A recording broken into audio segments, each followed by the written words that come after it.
Τον Δόκτωρ Νιαζίκη Ζιλιουρέκ δεν τον γνωρίζω. Προσπάθησα να το αλλάξω αυτό με αφορμή τα όσα είχε πει σε εκπομπή του ΡΙΚ για τη μάχη του χτήματος και τον προασπιστή της δημοκρατίας Κυριάκο Ιωνά του Λεωνίδα, γνωστό σε όλο το χτήμα το 1964 ως ο Μαύρος. Ο Δόκτωρ Νιαζίκη Ζιλιουρέκ είναι βεβαίως ίνδαλμα για μεγάλη μερίδα λαού. Κάποιοι από αυτούς είναι φίλοι μου. Δεν είχα λόγο να τους αμφισβητήσω ότι πρόκειται για ένα πρόμαχο της δημοκρατίας και θύμα της TMT.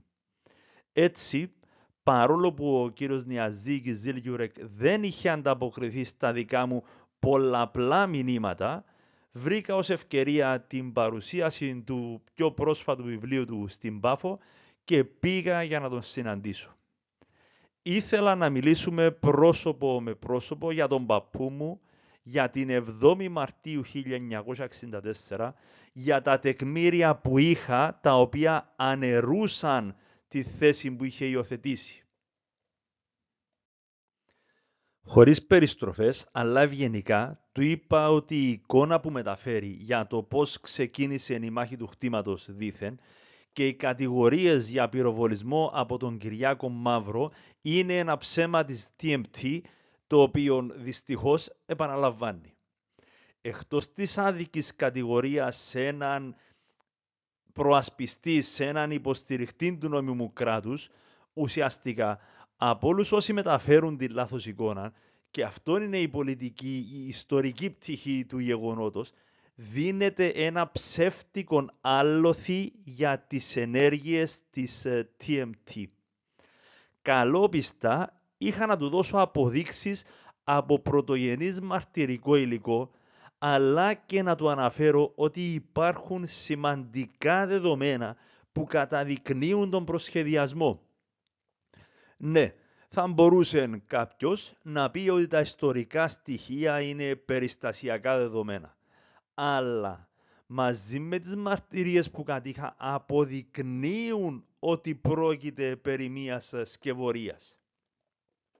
Τα δεδομένα, έστω και περιστασιακά, συνηγορούν. Ήταν προμελετημένη ενέργεια η επίθεση στο χτήμα στις 7 Μαρτίου, η μάχη του χτήματος. Προϋπήρχαν από την αρχή του 1964 κινήσεις εδραίωσης του ερίσματος και της εξουσίας της TMT. Βεβαίως προϋπήρχαν χτίρια πριν τις διακοινωτικές φασαρίες, πριν την Τουρκαντασία. Τα χτίρια ήταν σε μειχτές περιοχές.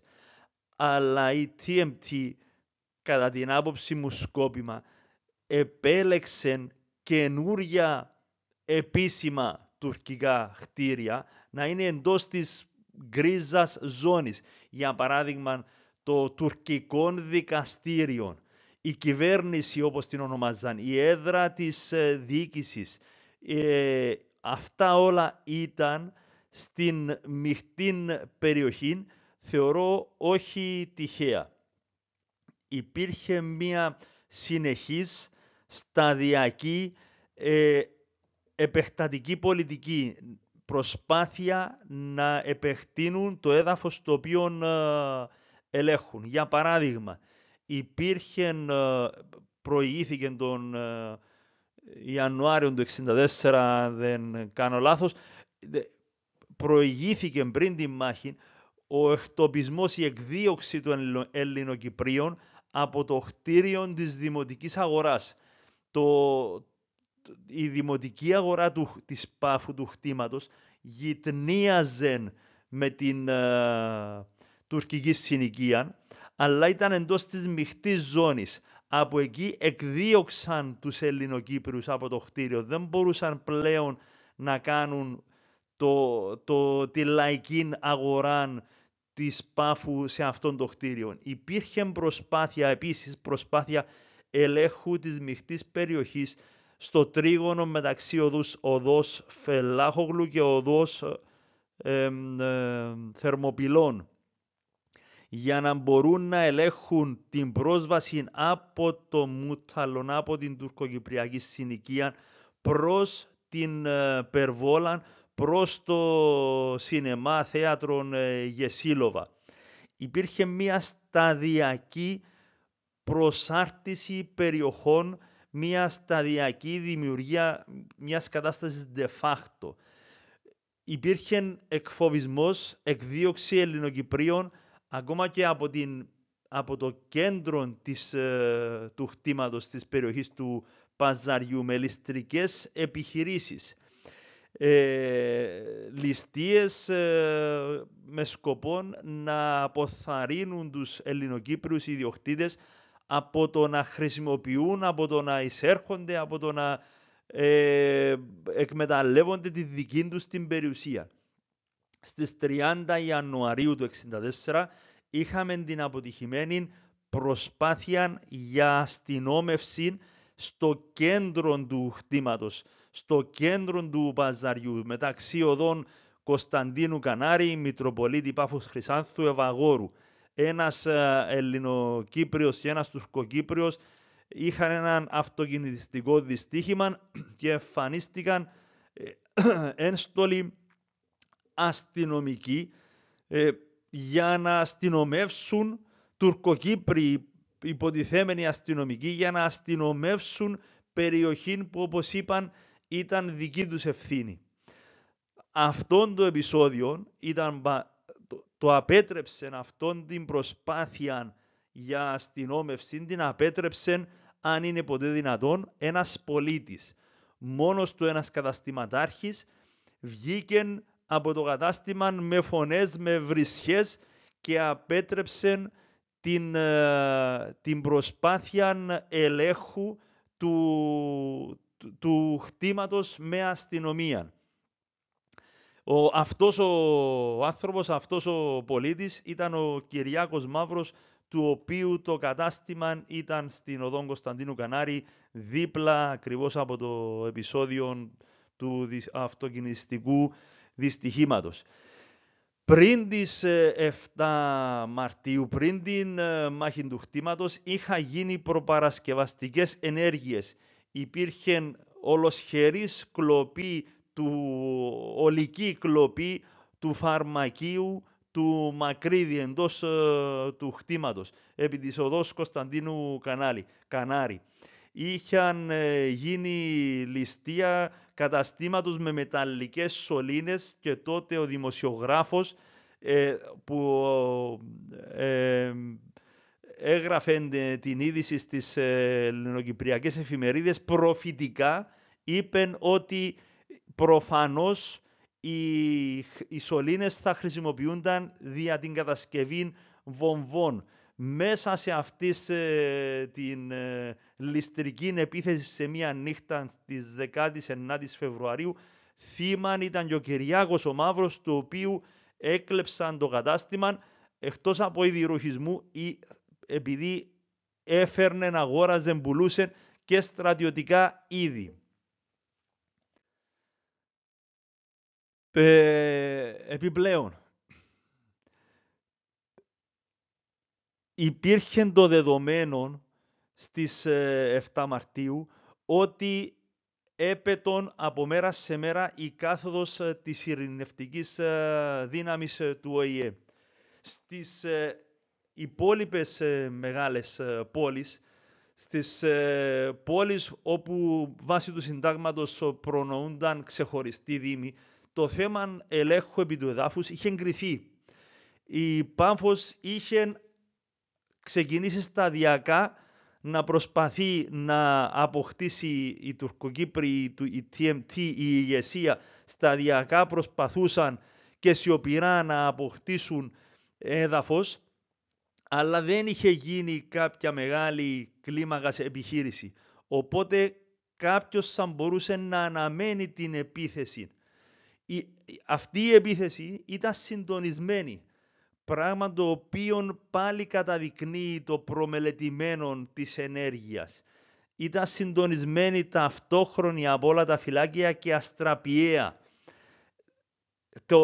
Οι Μουτζαχεντίν της TMT περίμεναν το σύνθημα για να αντιδράσουν και αντέδρασαν κατακτώντας, αποκτώντας σχεδόν το μισό χτήμα. Εκτεταμένη περιοχή σε ολόκληρη την αγορά του παζαριού.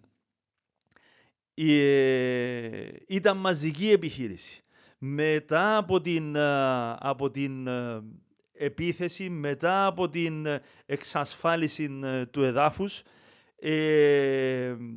υπήρχε, η οποία ήταν άμεση και ουσιαστικά χωρίς την οποιαδήποτε αντίδραση της ελληνοκυπριακής πλευράς, η οποία ζήτησε κατάπαυση του πυρός. Ήταν αποτελεσματική με την έννοια ότι εκατοντάδες άτομα απήχθηκαν ως εχμάλωτοι. Ακόμα και σήμερα το να καταλάβεις, το να κατακτήσεις μια περιοχή και να μαζέψεις εχμαλώτους είναι έναν έργο το οποίο απαιτεί συντονισμό. Πόσο μάλλον το 1964 με τα πενιχρά μέσα επικοινωνίας, αυτόν και από μόνο του καταδεικνύει προμελετημένη ενέργεια. Ανέμενα βεβαίως ότι ως ακαδημαϊκός, ως επιστήμον, ως ιστορικός, ο κύριος Κιζίλ Γιουρεκ θα έδινε κάποια σημασία σε αυτά που θα είχα να του πω. Αλλήμωνον, στην συνάντηση μας έξω από το θέατρο Αττικών, μου πέταξε στα μούτρα ένα «πρόσεξε σε ποιον μιλάς», που μου κόπηκε το χαμόγελο. Συνέχισε να μου τη λέει στο ίδιο θυμωμένος ύφος, ότι πολέμησε και πολεμήθηκε από την TNT μαζί και άλλα διθυραμβικά. Εγώ πλέον, ενώ πήγαινα με κάποιες τουλάχιστον ελπίδες, δεν πίστευα πλέον στα αυτιά μου. Η σύντομη συνάντηση μας, η σύντομη συζήτηση μας στο προαύλιο του Αττικών πήρε τέλος με την προτροπή από τον κύριο Κιζίλ Γιουρεκ προς τον κύριο Γιώργο, έναν επίσης παριστάμενον, του είπε να του δανείσει το βιβλίο μου. Μιλούσε για το δίτομο βιβλίο, μια ιστορία βίας και μνησικακίας. Σκοπός, να μάθω δήθεν τι έγινε στην Πάφο του 1964, τι έγινε κατά τη μάχη του χτήματος. Δεν μπορούσα να καταλάβω, δεν με άκουσε καθόλου. Το είχα ψάξει, είχα μιλήσει με μάρτυρες.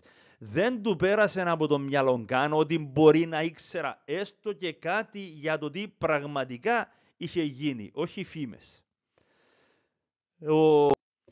Έψαξε καθόλου την εκδοχή στις ελληνοκυπριακές εφημερίδες. Η εφημερίδα Φιλελεύθερος γράφει τα εξής: ενώ επεκράτη πλήρης ησυχία στην πόλη μας, όλος απροόπτως οι Τούρκοι στασιαστέ ήρχισαν να βάλουν διόλμων και μπρέν εκ των μιναρέδων εναντίον 2.000 περίπου ανυποψίαστων Ελλήνων.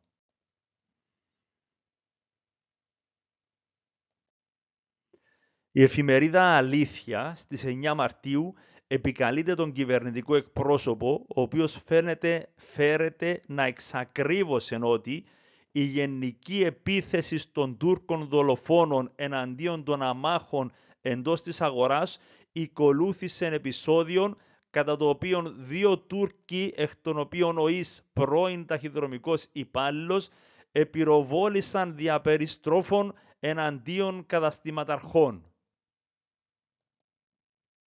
Η εφημερίδα Θάρρος συμπεραίνει ότι τούτο προφανώς ήτο το σύνθημα δια την τουρκική επίθεση. Η Χαραυγή δίνει το αναπόφευκτο συμπέρασμα επίθεση βάσει προδιαγεγραμμένου σχεδίου.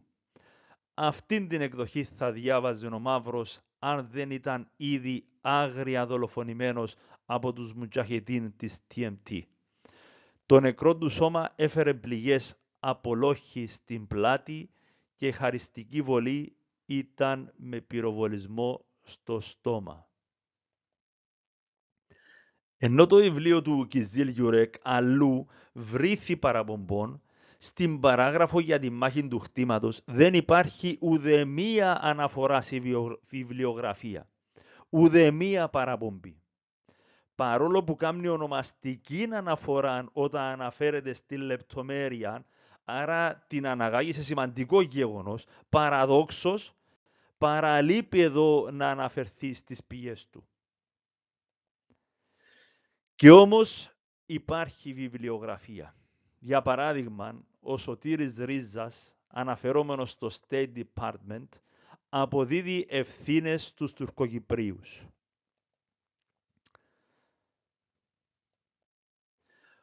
Ο Τσελέπης είναι κατηγορηματικός. Η επίθεση ήταν ολοφάνερα προμελετημένη και οργανωμένη ως την τελευταία της λεπτομέρεια. Ο Δημήτρης Μπίτσιος το λέει σταράτα. Στο χτήμα Πάφου οι Τουρκοκύπροι χτυπούν στο ψαχνό. Ο Νίκος Κρανιδιώτης χαρακτηρίζει την επίθεση της TMT ως απρόκλητη. Ο Σπύρος Λιναρδάτος δεν αφήνει καμία αμφιβολία. Η επίθεση άρχισε ξαφνικά και χωρίς καμία πρόκληση. Τουρκοκύπριοι ένοπλοι αρχίζουν να πυροβολούν. Όλα αυτά υπήρχαν διαθέσιμα και πρόκειται για έγκριτους συγγραφείς. Υπάρχει επίσης βιβλιογραφία από πρόσωπα που ήταν κοντά στα γεγονότα. Ο Κώστας Σοφοκλέους, χωρίς αμφιβολία, ήταν γνωστός με τον Μαύρο, λόγω καταγωγής, λόγω συμμετοχής στους Κύπριους εθελοντές του Δευτέρου Παγκοσμίου Πολέμου, λόγω ιδεολογίας. Στο βιβλίο του αναφέρεται σε ξαφνική και προσχεδιασμένη επιχείρηση. Ο Χατζικοστής, λαμβάνοντας πιθανό στροφή από τις ελληνοκυπριακές εφημερίδες της εποχής, κάνει λόγο για επεισόδιο με ανταλλαγή πυροβολισμών. Αυτή η εκδοχή τοποθετεί το επεισόδιο ουσιαστικά στο κέντρο της υπαίθριας λαϊκής αγοράς στις οδούς Ευαγόρου και Μητροπολίτου Πάφου Χρυσάνθου, όπου υπήρχε πλήθος κόσμου, κάποιοι ανεβάζουν τον αριθμό σε χιλιάδες, και επανδρομένα τουρκικά φυλάκια στο Χάνι του Ιμπραήμ, δίπλα ακριβώς από το κατάστημα του Μαύρου. Ο Χατζικοστής μοιάζει να εννοεί ότι η λογομαχία και ο πυροβολισμός ήταν εσκεμμένη ενέργεια, αφού το συνδέει με το επεισόδιο, την εσκεμμένη αυτή ενέργεια του πυροβολισμού με έναν ιστορικό συμβάν, το οποίο λίγοι έχουν αναδείξει. Εν πάση περιπτώσει, το κείμενο αναφέρει ότι πρώτα ο Τουρκοκύπριος πυροβολεί τον Μαύρο και αυτός ανταποδίδει με δικό του πυροβολισμό ως αυτοάμυνα. Θεωρώ σημαντική την μαρτυρία του Χατζικοστή επειδή αναδεικνύει τη σημασία της δημιουργίας νέου αστυνομικού σταθμού κοντά στην τουρκική συνοικία. Πρόκειται για ένα ιστορικό γεγονός και λίγοι είναι αυτοί που κατάλαβαν τη βαρύτητα της κατασκευής αυτού του επίσημου φυλακίου στην αναχέτηση της ήδη σε εξέλιξη διεύρυνσης της περιοχής ελέγχου της TMT.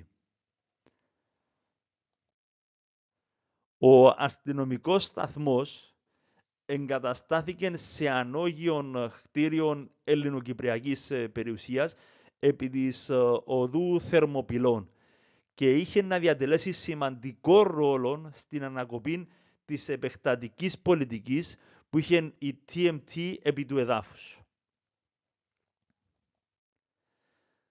Κάποιοι ίσως το χλεβάσουν, αλλά μέσα στις πηγές θεωρώ τον χρονικογράφο ποιητή, έτσι θα τον ονομάσω, Παναγιώτη Χατζιωάννου. Το ποίημα γράφτηκε και τυπώθηκε μάλλον χρονικά κοντά στην ημερομηνία της μάχης και αντί για επίρρηψη της όποιας ευθύνης, μπλέκει το εγκόμιο του Μαύρου. Δείχνει μάλιστα τον ανθρωπισμό του Κυριάκου Μαύρου ασχέτως φυλής και θρησκείας. Λέει ανθρώπους που τους έτρεφεν τώρα τον επαλήσαν.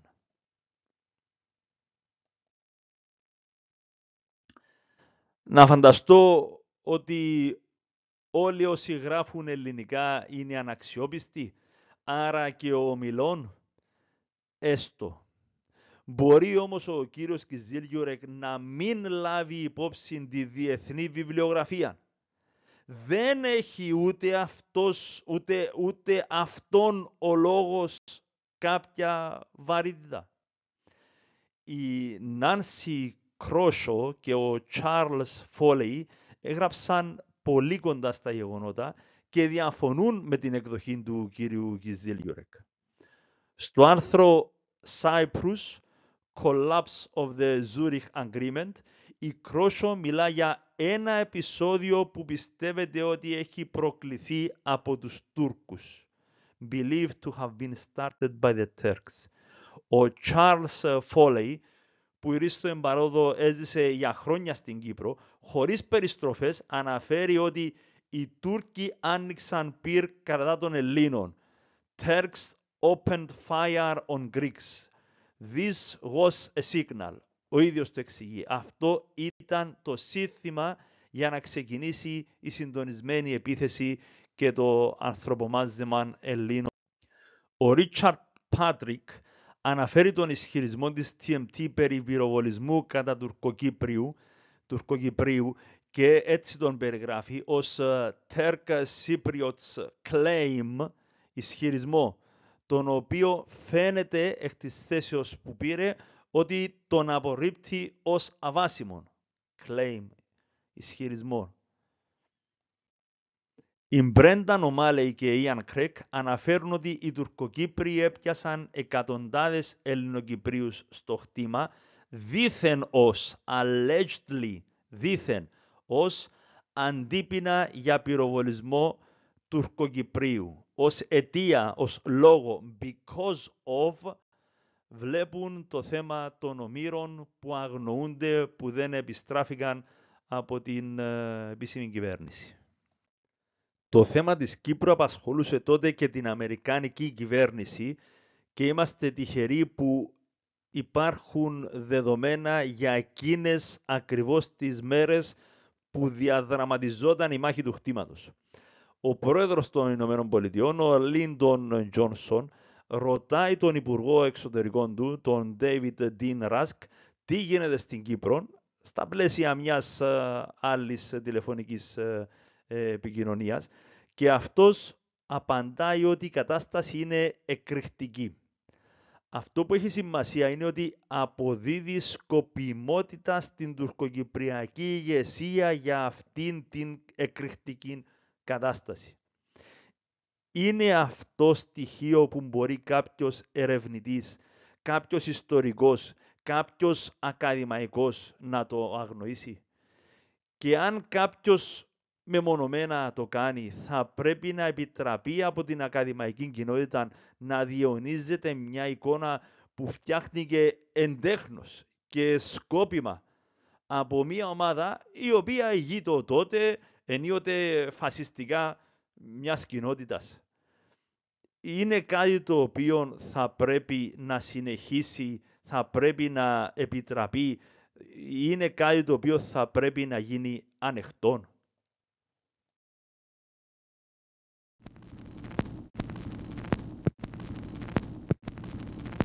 Hello, Mr. President. Say, what's going on in the world this morning? Beg pardon? How are things going in Cyprus today? Well, Cyprus is very touch and explosive, and this is the big one at the moment. But I think that we'll be able to get some forces moving fairly soon, now that we've been able to put up some money. But it looks as though the Turks themselves on the island are now trying to create a situation where Turkey would have to come in. So both sides are at fault there at the moment. But we're working on it. Αυτά ήθελα να πω στον δόκτωρ Γκιζίλ Γιουρέκ. Και να προσθέσω τις πρωτογενείς μαρτυρίες που είχα συλλέξει, οι οποίες για εμένα είναι πιο σημαντικές από τις λίγες γραμμές σε κάποιο βιβλίο. Ήμουν όμως σε μειονεκτική θέση έναντι του ομιλητή μου, του καθηγητή. Ο κύριος Νιαζή μιλούσε από θέση ισχύως. Η ελπίδα που είχα για μια θετική αντιμετώπιση καταποντίστηκε μαζί με τις πιθανότητες να διορθωθεί η λεπτομέρεια για το ιστορικό εκείνης της τραγικής μέρας.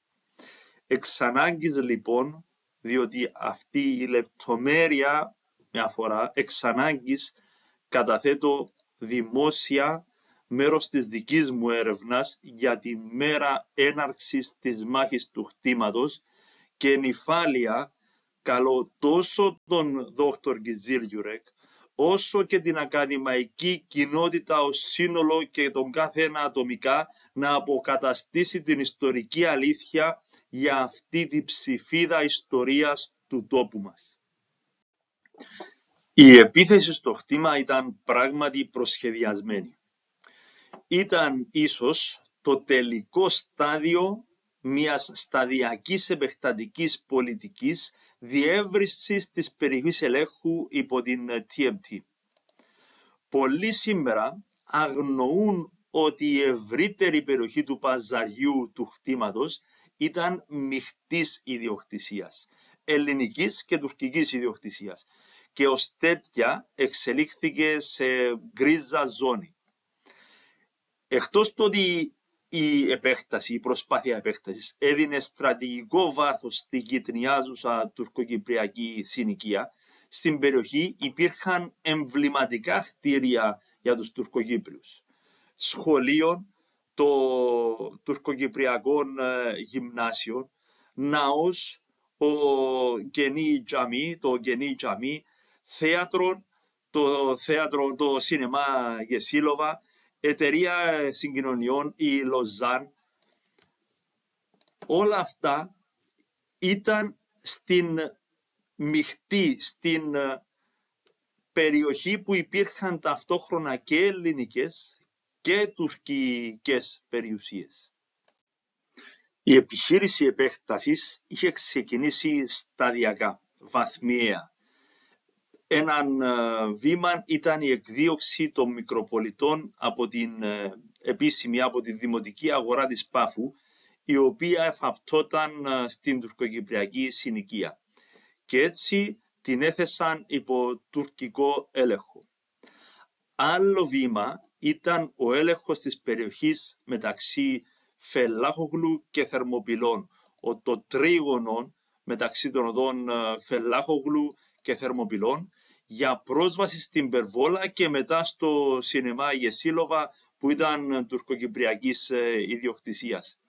Τα κατάφεραν και για κάποιο διάστημα ήταν de facto υπό τον έλεγχο της TMT η περιοχή. Μετά την εκδίωξη από τη δημοτική αγορά, η λαϊκή του χτήματος γινόταν πλέον υπαίθρια στις οδούς Ευαγόρου και Πάφου Χρυσάθου έξω από το μαχαζί του Κυριάκου Μαύρου.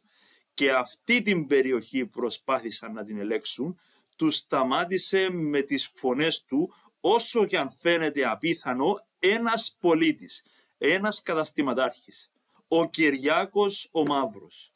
Δεν τον συγχώρεσαν ποτέ για αυτή την ήττα.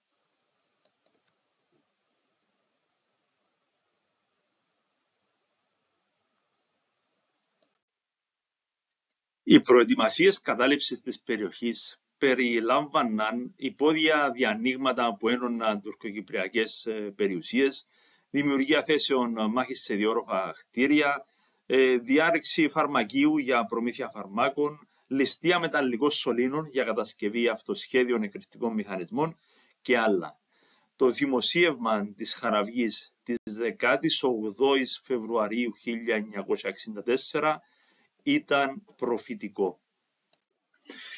Η πρόφαση για την επίθεση είναι άριστη τουρκική προπαγάνδα στο να δημιουργεί δικαιολογίες για τους σχεδιασμούς τους, ήταν, σύμφωνα με τη βιβλιογραφία, ο μικρότερος από τον αναμενόμενο αριθμός κρατουμένων που ήταν προγραμματισμένο να απελευθέρωνε η κυβέρνηση για εκείνη τη μέρα.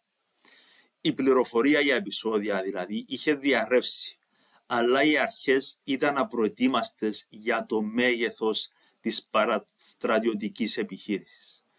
Ένας ανώνυμος, σε μαρτυρία που έδωσε σε συνέντευξή του, είπε για θέμα ομήρων και προσχεδιασμό. Ξέρω συγκεκριμένη περίπτωση, φυσικά άκουσα να διαδίδεται, ότι ο λόγος που έκαναν την επίθεση είναι γιατί ο Τουρκοκύπρος βουλευτής με άλλους αντιπροσωπευτικούς παράγοντες από την τουρκοκυπριακή συνοικία επισκέφθηκε τον έπαρχο και του ζήτησε να πούν που βρίσκονται 4 άτομα τα οποία ήταν εννοούμενοι. Τους έβαλε προθεσμία, άκουσα, μέχρι ώρα 12 και 4. Ήταν Σαββάτο παραμονή της 20 και όταν δεν πήραν απάντηση, έκαναν την επίθεση. Τα συγκεκριμένα σχέδια διέρευσαν σε Τουρκοκύπριους εκτός των φανατικών της TMT. Κάποιοι εξ αυτών με κίνδυνο της ζωής τους προειδοποίησαν Ελληνοκύπριους και τους βοήθησαν να απομακρυνθούν από το παζάρι λεπτά μόλις πριν από την συντονισμένη επίθεση.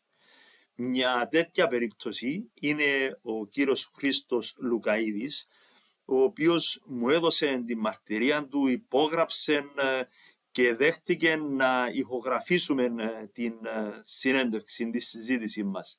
Την παραδίδω ως τεκμήριον, ως πολύ σημαντικών στοιχείων και αποδεικτικών, ως αποδεικτικών του ότι η επίθεση ήταν συντονισμένη, προγραμματισμένη και έτοιμη για να γίνει.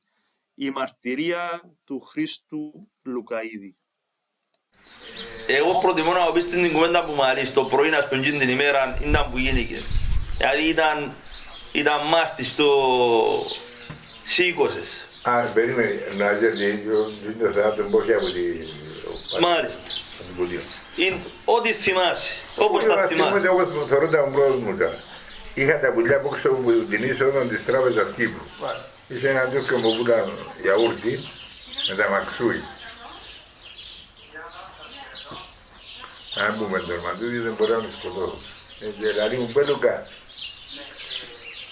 Πρόκαμε να φύγει δηλαδή μου, διότι να είναι κακό μυαλό. Ήταν κατά 11. Έβαλα την τάμια ανθρώπους. Στείναμε τα πουλιά μας τα συστά όπως όπως. Φωνάζω με ανθρώπους όπως μου πουλιά, έλαβαν τους. Τώρα σαν να τρεχομίσω, τους έλαβαν ένα φύλλο. Λοιπόν, δίπλα μου ήταν οι κατάπιες που πουλήσαν μέσα στη στράτα, ο Κλειάψης. Απάνε και στην Τράπεζα Κύπρου τώρα η κουβέντα. Ναι, και από την Τράπεζα Κύπρου μου εγώ που είναι πουλιά και κατσίν της Λαγής που ήταν παραπάνω. Είναι η Τράπεζα Νέα μου την αρούσα μου ήταν η Τσάρτερ που ήταν δίπλα από πίστα, που ήταν ο Κλειάψης Πόξο κρέας, που ήταν όλοι οι Βιτανοί που πουλήσαν κρέας μες στις στράτες. Λοιπόν, έπιαν τους τα κρέατα, συνάξαν τους ήλους και πήραν τους στο μούτσαλο, έπιαν τους τα ριάλια, όσον και πόσο θα έχω τα αυτοκίνητα ούλα. Και ξεκίνησα πριν να κοντέψω την αστυνομία, ακούω τα πίσω μου, έρχουν να νησφαίρε ρε κουμπάρε, και μπαίναν πας στην αστυνομία, πας στο πολίτη βάσου ανόη. Η ώρα 11 το βαζάρι ήταν γεμάτο, ήταν Σαββάτο. Μάλιστα. Και ψούμνιζε ο κόσμος άνενιος. Ήταν και σήκωσες ήταν που ήταν. Ναι, και ψούμνιζε ο κόσμος άνενιος. Δεν ξέρω ότι να είναι έτσι. Καγόν. Και πήγαν το σύμπληση στο μούτσαλο.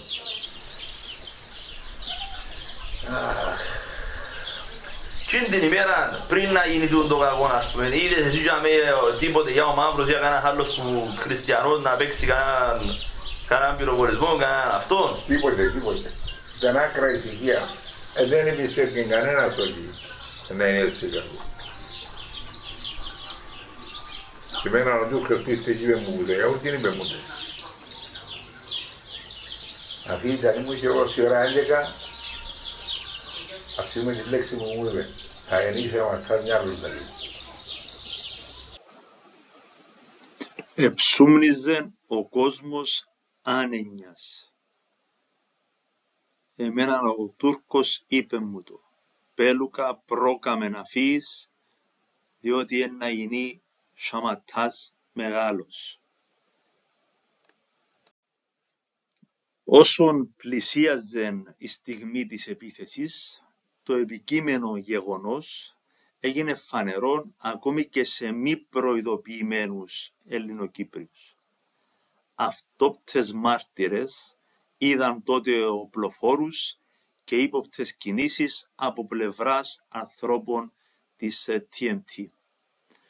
Ο κύριος Θεόδωρος Λαμπριανίδης έδωσε την μαρτυρία του σε τηλεοπτική εκπομπή ήδη εδώ και καιρόν. 2-3 φορές επερνούσαν έτσι ύποπτα, ήξερα τους κιόλας εγώ τους Τούρκους τους και του άνοιξαν το σακάκι του και ήταν ένα πιστόλι. Σαν να είδα κι άλλες κινήσεις Τούρκων έτσι. Ύστερα που καμιά μισή ώρα ακούσαμε τα του που υπήρχαν ομιναρές που υπάρχει και τώρα και αρχίσαν και χτυπούσαν οι παιδιά. Στο ψαχνό, όπως επαρπάτουν ο κόσμος, χτυπούσαν οι Τούρκοι.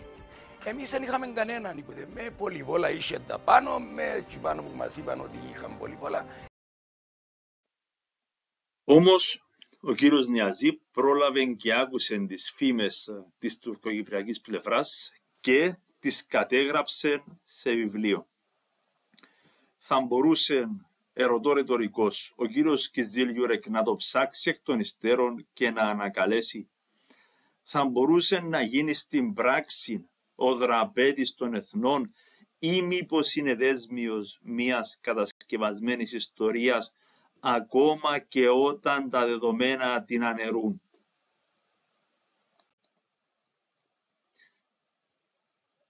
Στην ιστορία που περιγράφω είχαμε το 1964 την TMT εναντίον του Κυριάκου Μαύρου. Ο Μαύρος δεν πυροβόλησε. Δεν υπήρχε κάποιος συγκεκριμένος τσακωμός εκείνη την ημέρα την οποία η TMT διάλεξε για την επίθεση. Ήταν προηλημμένη η απόφαση. Ο καυγάς των Τούρκων είχε ξεκινήσει τον Δεκέμβριο του 1963 και ήταν με την πολιτεία. Στις 5 κύριες πόλεις, η τουρκοκυπριακή ηγεσία αξίωνε ξεχωριστή διοίκηση των Δήμων σύμφωνα με το Σύνταγμα του 1960. Και αφού κάτι τέτοιο δεν μπορούσε να γίνει με την έγκριση της πολιτείας επίσημα, η TMT ανέλαβε να δημιουργήσει έναν κράτος εν κράτη με δικές τους δυνάμεις ασφαλείας, δικά τους δικαστήρια, δική τους τουρκική κυβέρνηση, τουρκική διοίκηση. Ο Μαύρος, ως ενεργός πολίτης, σήκωσε το γάντιν όταν στις 30 Ιανουαρίου συγκεκριμένα του 1964 απέτρεψε τις μεθοδεύσεις για αστυνόμευση του κέντρου του χτήματος, του παζαριού της Πάφου. Μόνος του, απέναντι σε ομάδα έστολων Τούρκων αστυνομικών, ψευδοαστυνομικών, με αξιωματούχων της TMT, οι οποίοι εμφανίστηκαν στην περιοχή της αγοράς για να επιληφθούν αυτοκινητιστικού ατυχήματος, λέγοντας ότι δική μας περιοχή, είναι τουρκική περιοχή εδώ. Το ατύχημα ήταν μεταξύ ενός Ελληνοκυπρίου και ενός Τουρκοκυπρίου. Ο κύριος Κώστας Δημητρίου είχε εγκατάστημα απέναντι ακριβώς από το κατάστημα του Μαύρου στην οδό Κωνσταντίνου Κανάρη, κοντά στη συμβολή των δρόμων που έγινε το αυτοκινητιστικό δυστύχημα. Μου έδωσε την μαρτυρία του, την υπόγραψε, μου είπε ο παππούς σου αυθόρμητα έφυγε από το μαγαζί του, τους φώναξε τι γυρεύετε δάμε, να φύγετε. Σύμφωνα με τα λόγια του κύριου Κώστα, ήταν ατρόμητος ο Κυριάκος Μαύρος. Δεν τολμούσαν πολλοί να κάνουν έτσι πράγμα. Εφίαση, είπε ο αυτόπτης μάρτυρας. Βεβαίως, ποτέ δεν συγχώρεσαν αυτήν την προσβολή από έναν απλόν πολίτη. Ο Κυριάκος Μαύρος σήκωσε το γάντιν ως πολίτης όταν ζητούσε τον λόγο και τολμούσε να αμφισβητήσει τα όργανα της TMT, οι οποίοι επέβαλαν διοικητικά πρόστιμα σε τουρκοκύπριους πελάτες, συμπατριώτες, φίλους του. Το δημοσίευμα της εφημερίδας Φιλελεύθερος στις 30 του Ιανουαρίου αναφέρει ένα επεισόδιο όπου κάποιος αγόρασε από έναν Έλληνα καταστηματάρχη πατανίες ρουχισμών. Ο Έλληνας καταστηματάρχης, δεν τον αναφέρει ονομαστικά, του έδωσε μετά δωρεάν φαγητών. Τέτοια ήταν η συμπεριφορά του Μαύρου. Ανθρωπιστής, υπεράνω των καταστάσεων, υποστηριχτής του αδύναμου. Θα μπορούσαν να το είχαν κάνει κι άλλο, να πουλήσουν πατανίες, αγγλικές μάλιστα πατανίες πουλούσε ο Μαύρος, και να δώσουν και φαγητών.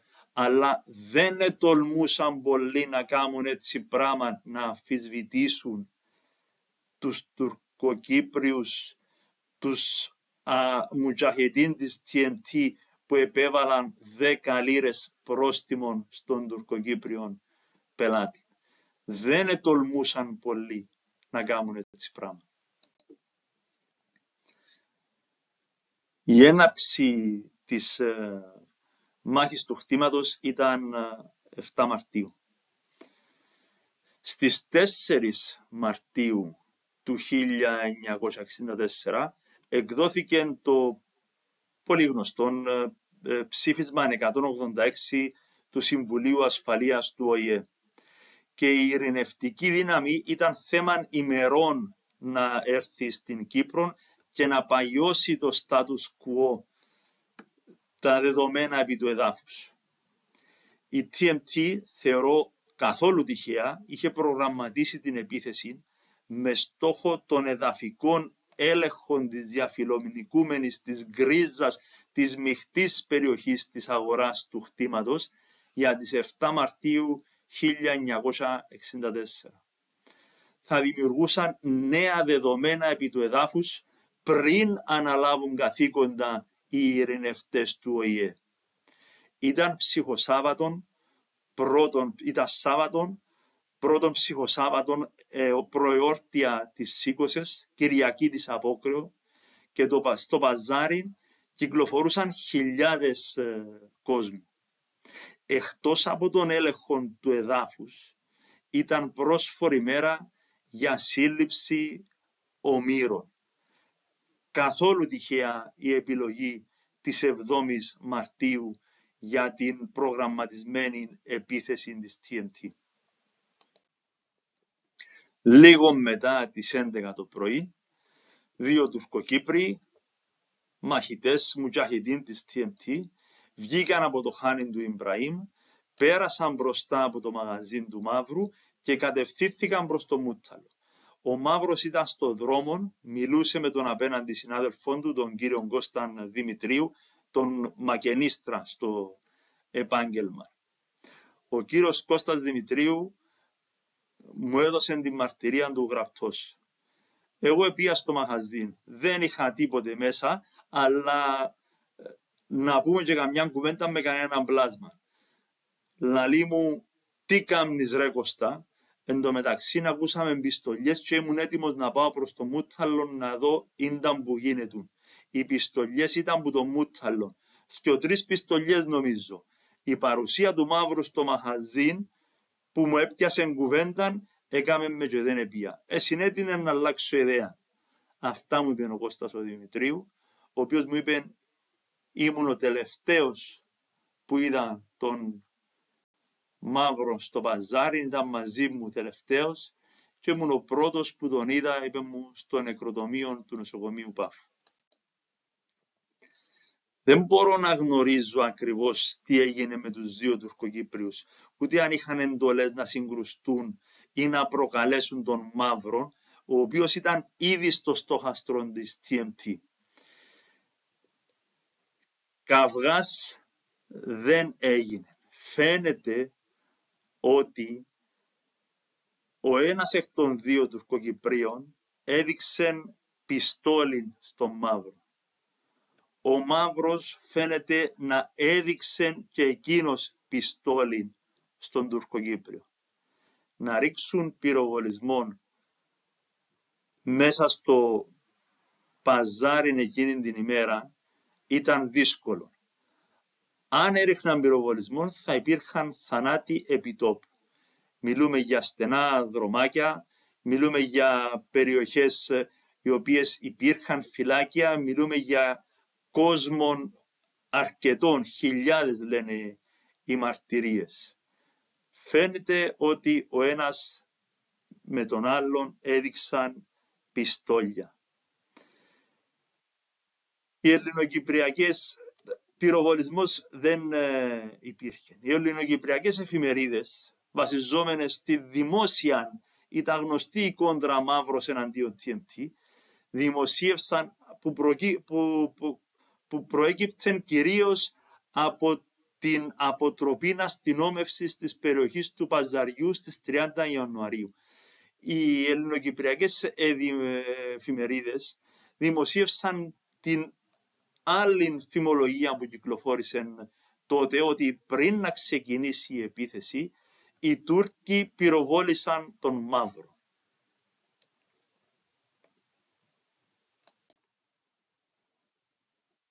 Στην πραγματικότητα, οι 2 Τουρκοκύπριοι, ο ένας μάλλον θα ήταν ο Ποστατσής, όταν του έδειξε πιστόλι του Μαύρου και ο Μαύρος έδειξε για αυτό το δικό του, προσπέρασαν τους 2 Ελληνοκύπριους καταστηματάρχες, τον Κυριάκο Μαύρο και τον Κώσταν Δημητρίου. Προχώρησαν. Από την Κωνσταντίνου Κανάρη προχώρησαν προς τον τουρκικό Μαχαλάν, προς τον Μιναρέμ, προς το τέμενος της Αγίας Σοφιάς. Μετά το καφενείο του Μωυσή και της Μαρούλας, λιγότερο από 100-150 μέτρα από το μαγαζί του Μαύρου, προσπάθησαν να απαγάγουν τον Μιχάλη. Ήταν πλασιέ ποτόνος του Χατζηπαύλου. Τον έπιασαν από τις μασχάλες και τον έσερναν μαζί τους προς τον Μούταλλο. Το σημείο 8 επί του χάρτη. Σημείο 7 είναι το κατάστημα του Κυριάκου Μαύρου. Ο κύριος Μιχάλης, ίσως από το σοκ, φαίνεται να μην μπορούσε να αντιδράσει. Το ίδιο όμως δεν ισχύει για την κυρία Μαρούλα, την σύζυγο του Μωυσή, την κυρία Μωυσίνα, από το γειτονικό καφενείο. Αυτή ζητούσε βοήθεια. Οι 2 νεαροί αστυνομικοί κατέβαιναν από την Πάφου Χρυσάνθου προς την Κωνσταντίνου Κανάρη. Η δουλειά τους ήταν να περιπολούν το παζάρι για να υπάρχει το αίσθημα της ασφάλειας. Ο ένας αστυνομικός έβγαλε το περίστροφο, έπεσαν πυροβολισμοί. Ο κύριος Κώστας είχε ακούσει τους πυροβολισμούς και στην αρχή σκέφτηκε να πάει προς τα εκεί να δει τι συνέβη. Περίμενε μέχρι να τελειώσει την κουβέντα ο Μαύρος και αυτές οι στιγμές ήταν αρκετές για να αλλάξει και ιδέα και κατεύθυνση. Κλείδωσε το μαχαζίν του και έφυγε από το παζάρι.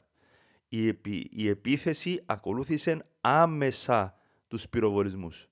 Γι' αυτόν τον λόγο τους θεώρησε ως το συνθηματικό για το Άρξαστε πυρ. Ήταν έτοιμοι οι Τούρκοι και ξεκίνησαν άμεσα με το επεισόδιο. Δεν παίζει ρόλο ότι οι πυροβολισμοί ρίφθηκαν από τον αστυνομικό. Η σημασία Αυτό είναι η ουσία, να μην παρασυρώμαστε από την προπαγάνδα. Η ουσία είναι ότι ήταν προσχεδιασμένοι. Άμεσα ξεκίνησαν μαζικά την επιχείρηση. Μου είπε ο κύριος Κώστας, που με ρωτάς αν έπαιξε κανέναν ο Μαύρος, που ήμασταν μαζί δεν συνέβηκε τίποτε. Δεν είδα να κρατά στο χέρι του πιστόλι. Αν είχε στην τσέπη του, άλλο ζήτημα. Οι πρώτοι πυροβολισμοί ακούστηκαν από το Μούτσαλον και φαίνεται θα ήταν το σύνθημα της επίθεσης. Σημειώνω ότι οι αστυνομικοί είπαν ότι ταυτόχρονα πυροβολούσαν και από τον Μιναρέν. Προς στιγμή ήμουν έτοιμος να πάω να δω τι γίνεται, αλλά αντέκοψε με την κουβέντα του Μαύρος και λαλό καλύτερα φύε. Άμα ανετέλειωσε ο Μαγαρίτης την κουβέντα, είχαν την πόρτα έτοιμη, τσιλώ το κλειδί κάτω και έφυγα. Με τον αστυνομικό που έριξε τους πυροβολισμούς, μίλησα 2 φορές για τα γεγονότα. Μου είπε ότι έριξε ένα προειδοποιητικό πυροβολισμό και ένα στα πόδια των δραστών. Κατόπιν τούτου, οι μαχητές, οι μουτζαχετίν της TMT, άφησαν τον πλασιέ που προσπαθούσαν να απαγάγουν. Ο συνταξιούχος αστυνομικός δεν ήθελε να ηχογραφήσω τις συζητήσεις μας. Στη δεύτερη συνάντηση, με άφησε να καταγράφω τα όσα μου έλεγε. Δεν ήθελε να υπογράψει τα όσα κατέγραψα καθ' υπαγόρευσή του, μου είπε ότι ήθελε να το σκεφτεί. Δεν προλάβαμε να βρεθούμε και τρίτη φορά όπως είχαμε συνεννοηθεί. Μου είπε εκείνη τη δεύτερη συνάντηση. Είδα τον Μιχάλη να τραβούσαν τον που τις μασχάλες οι Τούρκοι και δεν ετραφκέτουν. Φανερά που τον κρατούσαν και παίρναν τον προς τον Μιναρέν. Ήταν εδώ που ξεκίνησε η μάχη με την απαγωγή του Μιχάλη. Δεξιά προς την πλευρά μας που είναι ο Μιναρές που κάτω, εννοεί δεξιά όπως κατέβαινε από την Μητροπολίτου Χρυσάνθου.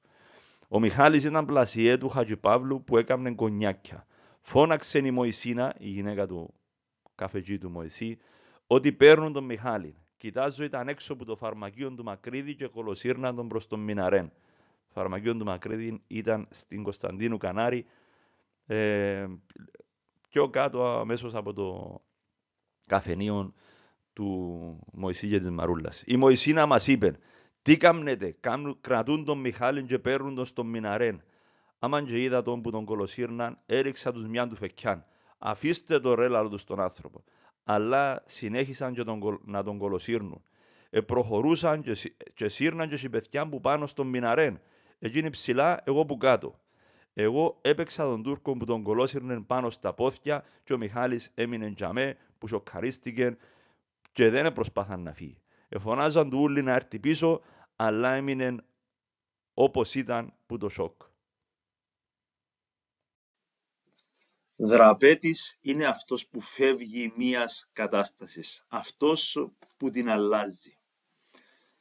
Εκείνη την ημέρα στη συνάντηση στο Αττικόν, μετά από το άδοξο τέλος της συζήτησης, μπήκαμε όλοι μαζί στην αίθουσα για την παρουσίαση του νέου βιβλίου του Κιζίλ Γιουρέκ, «Ο Δραπέτης των Εθνών». Είπαν για τον Νιαζί που ταλαιπωρήθηκε από την TMT. Είναι αλήθεια, δεν το αμφισβητώ. Όμως όσο άκουα, το μυαλό μου ήταν τα βασανιστήρια που πέρασε στα χέρια της TMT ο παππούς μου και τα όσα επακολούθησαν. Η μαρτυρία του αυτόπτη μάρτυρα του κύριου Κλάθη Νικολάου είναι χαρακτηριστική. Ήμουν γρεπόλητας που όξερε τον πατέρα μου και αμέσως το μαγαζί του Μαγαζί του Μαύρου. Να μην το μαγαζί δίπλα ακριβώς ρε κομπάτερα, είχαμε μια καλυφόνια και είχαν το κράτο και κόφκαμε και αμέσως. Είπα στο ήσαμε στα μάτια μας, αλλά με τρόπο νεόνι κατά στα μάτια μου κάτω να πούμε. Ελίχαστα στα μαντήλια ας πούμε. Με τα μαντήλια, ναι. Ακούγα σε μια στιγμή τα μπουλέκια να πούμε. Επέστασαν οι ζορνές τα μπουλέκια. Ένα Land Rover ήταν, ξέρεις, ήταν έτσι αντετρίπες σε δούες και έβλεπα να πούμε. Έπαιζαν ταούλιν μεγάλων, ζορνές και σημαίες τουρκισες και φωνάζαν γκέλ με τη μαύρος για χούλαρη. Και κοιτάζω τον μακαρί τον μαύρο να με τον παππού σου. Δεν θα πω ότι σήμερα τα πόθηκια του γυμμένα και τραγούσαν τον χαμί και φτέρναν οι πέτσες του να πούμε τα ρούχα του και ήρθαν ούλον τον Το Μούταλο. Το Μούταλο, δείξα, φέραν τον πάλι που είχαμε και τον ρεκομπάρε. Πόξο που Μιναρέ να σπέντω. Ναι, το Μιναρέ. Η αποθήκη μας ήταν μέσα στο Μιναρέ. Έρεξα σε ένα δυο φορές με τα ταούλια και με τα ζωρνές και ήρθαν τον Μούταλο ούλον πάνω στην πλατεία και ξαναφέραν τον πάλι κάτω. Τον Μακαρίδη και Κολοσσίνη τον πίσω από το Λάντοβερ συνέχεια. Κάμαν πανέρι ρούτσι, ότι ήταν μια νίκη για λόγω τους, ότι κατάλαβες. Άλλο πως είχαν τον άχτη να λόγω.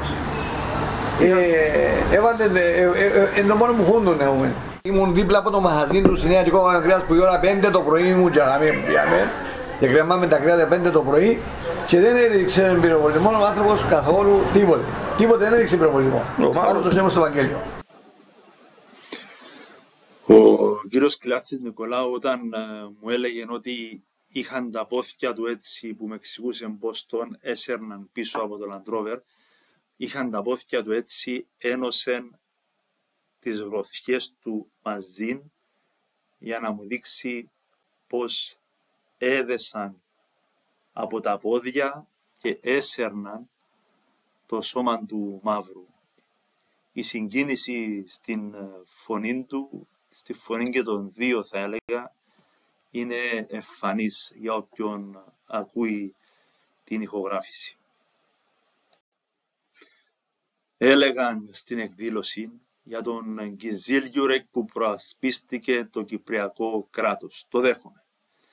Όμως εμένα στο μυαλό μου γύριζαν οι ηρωικές πράξεις του παππού μου εναντίον του παρακράτους σε μια εποχή που έπεφταν σφαίρες.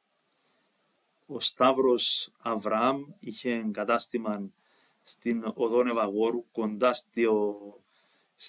στο κατάστημα του Μαύρου και ήταν αυτόπτης μάρτυρας εκείνη την ημέρα που έγινε το αυτοκινητιστικό δυστύχημα. Μία στιγμή, είπε ο Τούρκος υπεύθυνος, μία στιγμή να έρθει η τουρκική αστυνομία να μετρήσει, διότι εδώ είναι τουρκική περιοχή. Την επομένη ή κάποιες μέρες μετά από αυτήν τη φασαρία που ο Κυριάκος Μαύρος μόνον με το θυμό του και τις φωνές του κατάφερε να αποτρέψει την αστυνόμευση και να ντροπιάσει τη TMT και τους ένστολους που είχαν φέρει να αστυνομεύσουν. Ο γιος του τον ρωτούσε γιατί διακινδυνεύει. Του απάντησε ο Μαύρος, ξέρεις τι σημαίνει να φέρουν αστυνομία. Σημαίνει ότι παραδεχόμαστε ότι εδώ είναι κράτος δικών τους. Ο άνθρωπος έβλεπε ως πολίτης, ο πολίτης έβλεπε μπροστά και αντιλαμβανόταν τη σημασία και παρόλων των ρίσκων επέλεξε μόνος του να αποτρέψει έναν γεγονός που θα ήταν πλέον τετελεσμένο και θα ενδεχομένως να δημιουργούσε de facto καταστάσεις. Παρομοίασαν τον τέος ευρωβουλευτή με το μυθικό πουλί τον Φίνικα που αναδημιουργείται από τις στάρτες του. Μπράβο του. Όμως εμένα στο μυαλό μου έκαιγε η σκέψη της φωτιάς που η TMT έβαλε στην περιουσία του παππού μου αφού κατέλαβαν το μισό χτήμα. Το κατάστημα του αφού λαιλατήθηκε, αφού το κατέκλεψαν, του έθεσαν στις φλόγες ούτως ώστε η οικογένεια, τα ορφανά παιδιά του να μην έχουν τα καταστήματα ουσιαστικά. Το ιδιόκτητο κατάστημα που βλέπουμε δίπλα από την Charter Bank και οι αποθήκες καταστήματα που είχε στο παζάρι. Ο Μαύρος και ο Κιζίλ Γιουρεκ, αν εξαιρέσεις τη διαφορά ηλικίας και ακαδημαϊκής μόρφωσης, θα μπορούσαν να ήταν συναγωνιστές. Πιθανότατα ομοειδιάτες, ως αριστεροί τουλάχιστον. Ίσως να ήταν φίλοι, αλλά μόνο εάν ο Κιζίλιουρεκ είχε το θάρρος να δραπετεύσει από τον κύκλο του ψέματος, να αλλάξει την κατάσταση που δημιούργησαν οι απαγωγείς και οι θύτες του μαύρου. Οι άνθρωποι της TMT διέδωσαν ένα ψέμα για τις 7 Μαρτίου 1964. Ο Σεφτέτ Ποστατζή δεν τόλμησε να τσακωθεί με τον μαύρο. Ο μαύρος δεν έριξε πυροβολισμό εναντίον κανενός. Ο καυγάς του μαύρου ήταν με την ηγεσία της TMT και το αμάρτημα του ήταν ότι δεν έδειχνε φόβον απέναντι τους. Γι' αυτό τον μισούσαν, όπως όλοι οι Νταΐδες εχθρεύονται όποιον σηκώσει το ανάστημα. Ο μαύρος δεν πρόσεχε σε ποιον μιλούσε και οι εποχές τότε μύριζαν κυριολεκτικά μπαρούτι.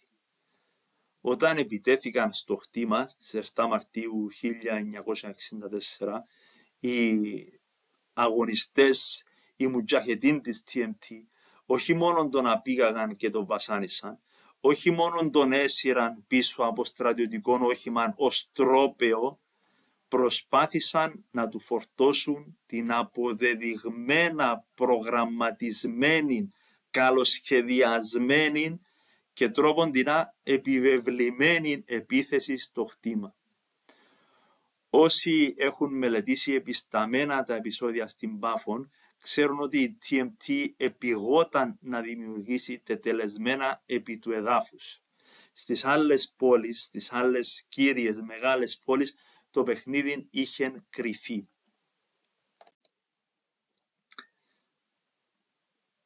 Δραπέτης Ιδέσμιος, λοιπόν. Η παρουσίαση του βιβλίου «Ο Δραπέτης των Εθνών» έφτανε στο τέλος της.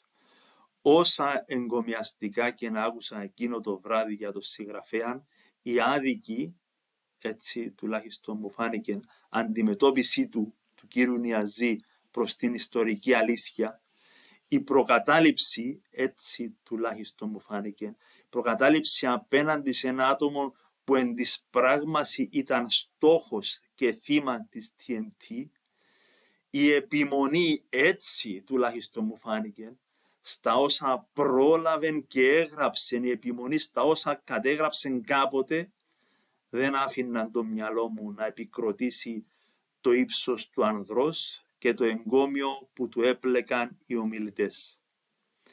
Ο Κιζίλιουρεκ δεν ήταν παρόν την ημέρα της επίθεσης στο χτήμα, άρα αυταπόδειχτα κατέγραψε και μεταφέρει μια ιστορία που του είπαν άλλοι. Και αυτή η ιστορία είναι αποδεδειγμένα φτιαχτή. Θα μπορέσει να αρθεί στο ύψος του δραπέτη της κατάστασης και να αλλάξει αυτό που υιοθέτησε προκαιρού. Μπορεί μήπως να αναδείξει την αλήθεια και να δραπετεύσει από αυτά που λαθασμένα του είπαν και έγραψε. Όλοι κάνουν λάθη και σε μένα κάποιος από τους μάρτυρες ίσως να μην είπε την αλήθεια ή όλη την αλήθεια. Πρέπει μήπως να επιμείνω στην εικόνα που σχημάτισα εάν έχω στοιχεία που την αναιρούν. Μπορεί το δέντρο στο οποίο εστιάζω, ο μαύρος, να μην με αφήνει να δω το δάσος της προσφοράς του Κιζίλιουρεκ. Η όλη ιστορία του για την Κύπρο. Μπορεί η μεγάλη εικόνα να είναι πολύ διαφορετική από αυτήν που βλέπω από το δικό μου μικρό παράθυρο.